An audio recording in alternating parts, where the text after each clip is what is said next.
Welcome back, everybody. Thank you for tuning in to yet another video. My name is Devin with Only Offroad, and in this week's episode we are going to be back in the garage. I know, another garage video. I'm sorry, but next weekend we have an amazing weekend coming. We're actually going camping at Trap Pond for their Jeep Jamboree. It's a fun little getaway. We're going with a group of friends.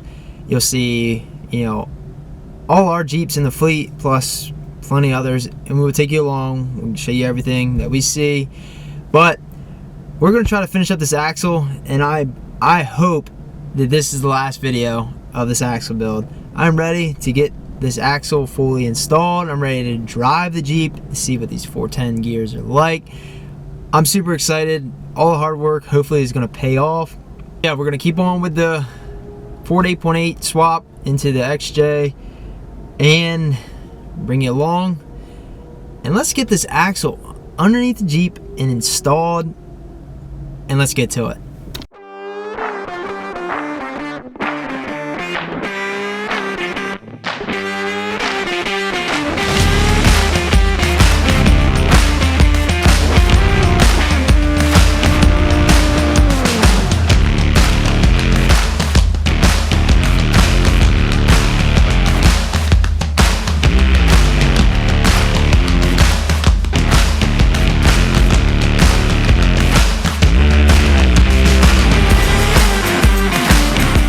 Starting a quarter out, and the Ford 8.8 is getting ready to go underneath the Jeep. But first, let me take you around, show you. There it is. So everything is disconnected. So what I'm gonna do first is I'm gonna clean my leaf springs up, get a good bit, like a wire wheel, scuff them up, put a nice coat of paint on them, make everything look pretty back here. I'm going to clean up my shocks as best as I can, and after that, let that dry, and then the Ford 8.8 is going to be getting put under here. So let's keep getting after it.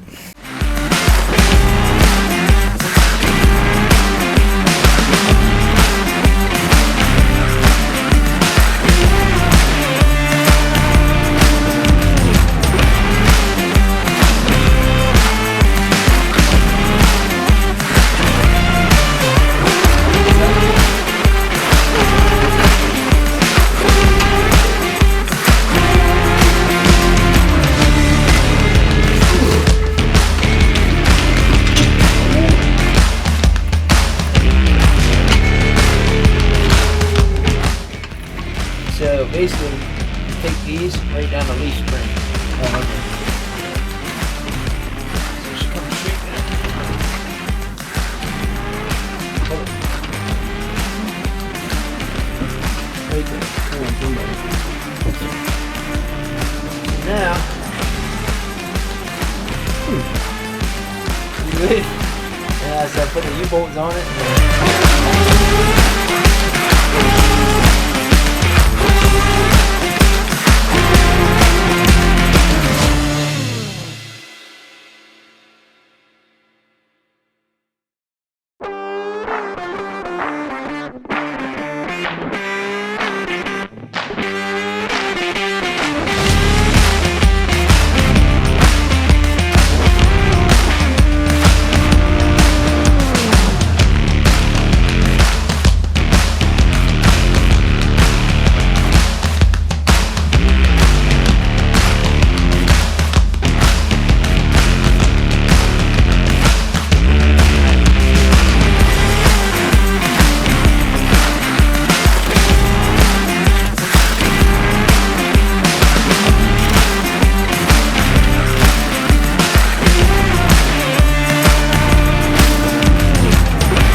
Alright, so you guys are probably like, what in the world is going on?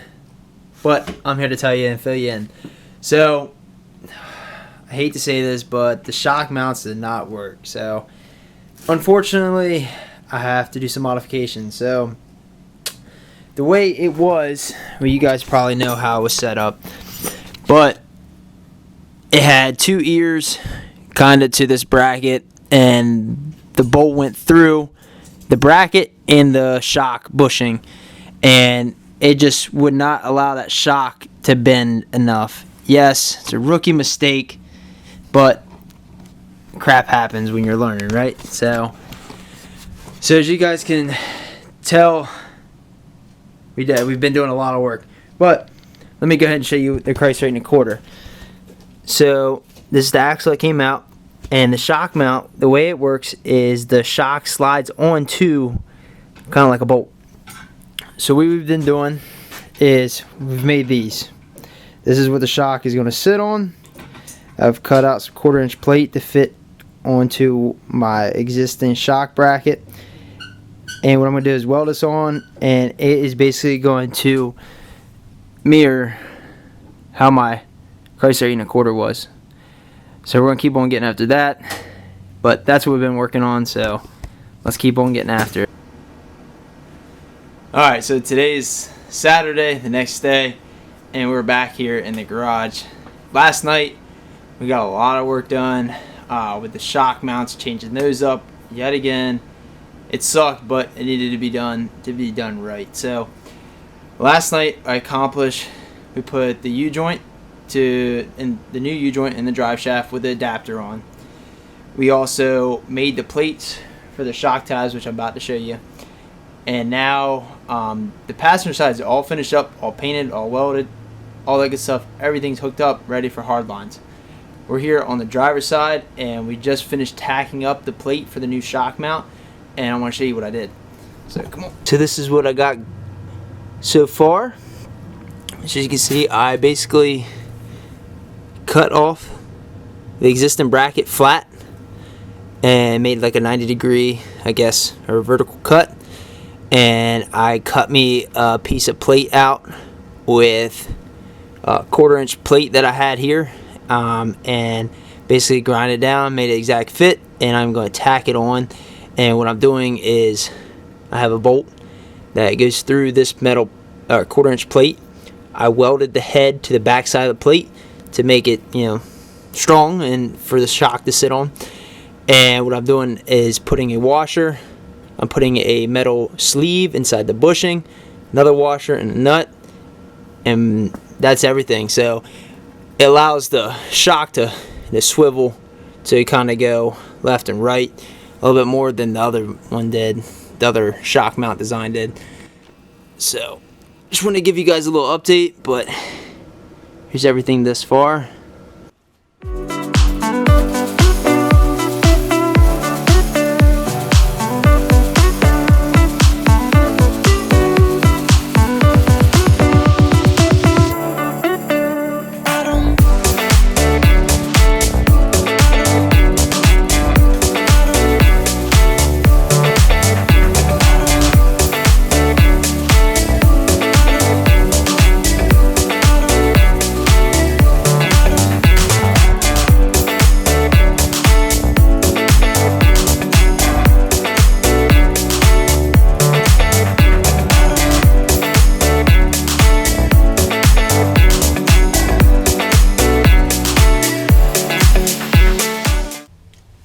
Alright, so I don't know how good you guys can see, but the axle is fully underneath the Jeep.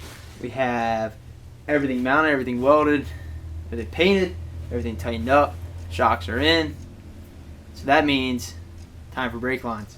So we have a brake line here that we bought, so it's time to do that. So what we're going to do, what we're going to start with is I'm going to start on the driver's side. I'm going to work my way from the driver's side brake hose to the T. That's the shortest run of the two runs I have to do. So I'm gonna go ahead and start there. I took a measurement of how much brake line I might need. So what I'm gonna do, I did 24 inches. So that's what I'm gonna start with. So I'm gonna go ahead and flare my one end with the fitting.